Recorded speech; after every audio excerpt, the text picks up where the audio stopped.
This week's ghost story takes place at the turn of the century. That means right when it went from being the 1800s to the 1900s. The year of the haunting was 1900. With Native Americans living here trading along the Mississippi River. Then, in 1718, the French took control of this land, ruling it for 40 years. Almost immediately, the French brought enslaved Africans to Louisiana to build the city and to work on the plantations. In 1761, the French gave the colony away to their friends, the Spanish. They held on to it for about 40 years as well, until 1803, when America purchased this entire chunk of land in the Louisiana Purchase.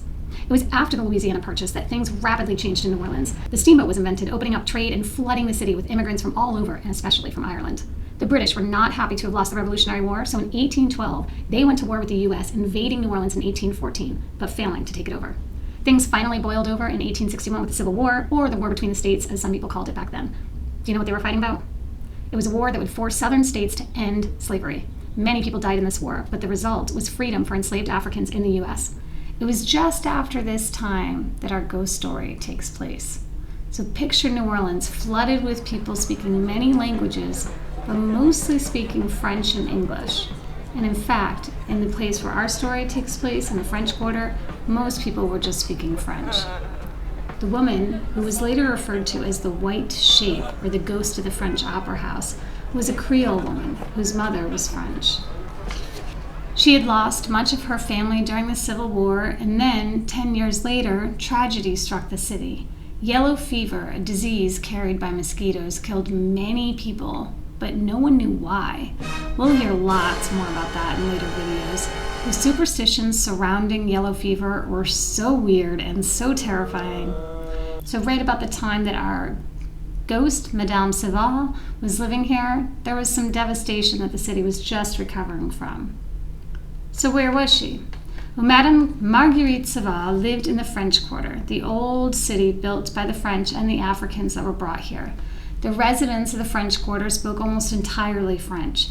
It was separated from American society a bit, with French Creole culture surrounding events at the old French Opera House that you can see behind me, built on Bourbon Street. And the old French Opera House was built in 1859, just before the Civil War, by James Gellier Jr., who was the son of an Irish immigrant. It was built for $118,000. This was the center of Creole society. Operas were its namesake attractions, but the French Opera House hosted any number of local events throughout the year, including carnival balls, debuts, and wedding receptions. It was the place to be. The evening of December 4th, 1919, changed everything in the French Quarter.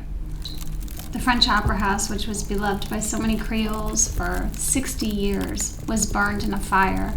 Today, there's a hotel standing where the French Opera House once stood. In the newspaper at the time, on December 5th in 1919, Lyle Saxon is quoted as saying, "Eyes are filled with tears and hearts are heavy. The heart of the old French Quarter has stopped beating." But the fire is about 20 years after our story takes place, so it doesn't really affect Madame Saval. And so who is our ghost? Who are we talking about? Madame Marguerite Saval was an older woman. She was a widow, which means that her husband had died.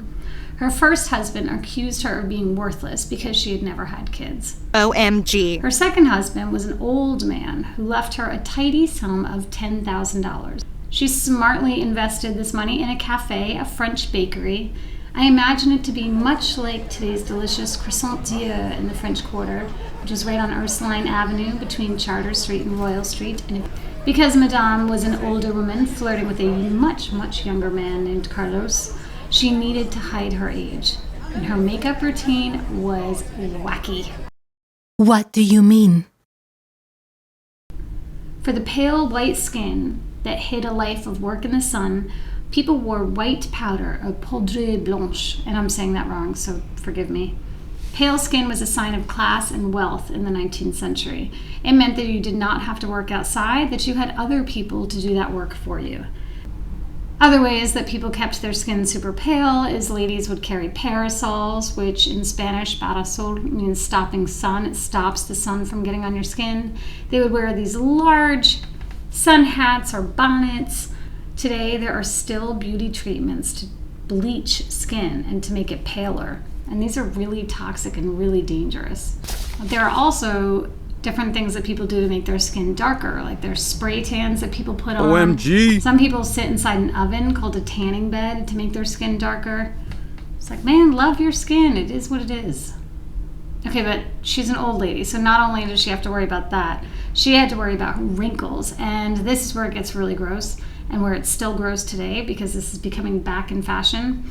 This fashion trend is apparently to use tallow, and it's helpful in getting rid of wrinkles and making your skin look young again. So what is tallow, you ask? It's fat.